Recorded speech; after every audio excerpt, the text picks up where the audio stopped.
सांगायला तुम्हाला सद्गुरूची कृपा पाहिजे आणि गाठी निघाल्या पाहिजे, शेवा निघाल्या पाहिजे.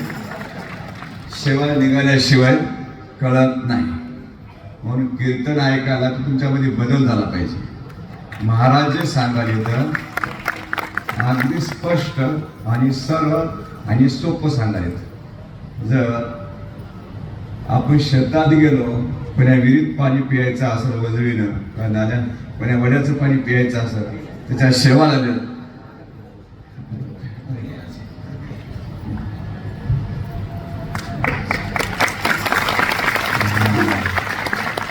हे बघा, शेवाळ कसं निघालं त्या संताच्या कृपेने महाराज सांगाले. म्हणून लक्षात करा, कीर्तन हे नुसतं ऐकायचं नाही, आपल्यामध्ये बदल झाला पाहिजे.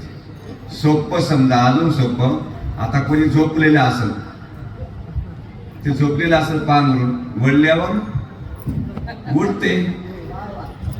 वळून काढलं, आवाज आहे नुसतं वळून काढायचं, काहीच करायचं नाही, उठून बघ वळून. तसंच आहे कीर्तनामध्ये. महाराज सुंदर सांगायचे. कीर्तन अति सुंदर आहे आणि सरळ सोपं आहे, समजलं पाहिजे मला. आणि समजल्यानंतर हे असं सर्व एकत्रित मिळालं आणि ते गुरुकृपेनं समजते असं महाराज सांगत आहेत. ज्या दिवशी संताची भेट झाली, कशी झाली? ध्यान नाही, ध्यान नाही. ते जेव्हा आपण संतापाशी गेलो त्या टाइमला आपल्यामध्ये तो प्रकाश झाला पाहिजे, तेव्हा कळते. नाही गेलं तर काय होते? थोड्या थोड्या थोड्या गोष्टीवर काहीतरी गडबड सुरू होते.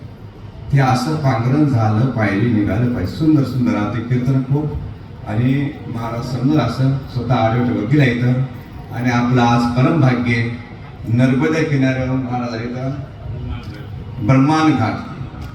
सीतारामदास महाराज खूप मोठे म्हणत आहेत. त्यागी महात्मा आहेत.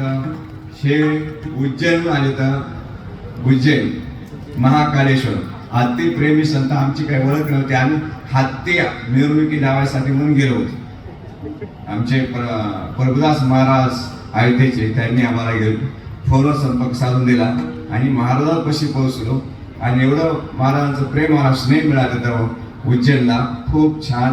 आणि महाराजांसोबत आम्हाला ओंकारेश्वर दर्शन सुद्धा गर्दी असतं करून दिलं. आणि स्पेशल जाऊन कुणासोबत शेवक देऊन आणि एवढं सुंदर दर्शन झालं. आणि त्यावेळ्या शब्दावर महाराज येतपर्यंत आहेत. ब्रह्मांड घाटवर सीतारामदास महाराज त्यागी महात्मा येतं. अनेक संतांना जीव घालणं, नामस्मरण करणं, बहुत संत सेवा खूप करणं. परिक्रमावासी जे नर्मदा परिक्रमा करतात, तिथं नर्मदा परिक्रमेमध्ये खूप छान. कोणी येऊ द्या, कुठलाही येऊ द्या, ओळख लागत नाही, पाळख लागत, अशा महामूर्ती आपल्या काय. ते सर्वसामान्य आहेत. तुम्हाला दिसायला, फक्त मी दिसायला नाटकात, पण असली ती आहे.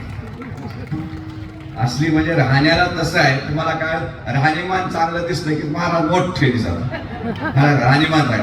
पण या संतांची राहणीमान एकदम साधी आणि सरळ आणि अतिप्रेमी, अतिप्रेमी. असे महात्मे आपलं परम भाग्य ते आपल्याला शिवसद्गुरू शिवलिंग स्वामीच्या कृपेनं हा सोहळा इथं आपण ऐकत आहे. लक्षात म्हणतो सर्व सद्भक्त एवढ्या प्रमाणामध्ये. आता एवढी रात्र झाली, भरपूर लोक राहतात बाहेर, कमानीच्या बाहेर, या मंडपाच्या बाहेर सुद्धा लोक भरपूर राहतात. मंडप भरून आम्ही सगळं फिरून आलो. जेवणात तिकडे लोक भरपूर राहतात, तिकडे लोक भरपूर, वाटेल लोक भरपूर येते लोक. आणि सव्वा कणी तांदळाची महापूजा चालू, 25 तांदळाची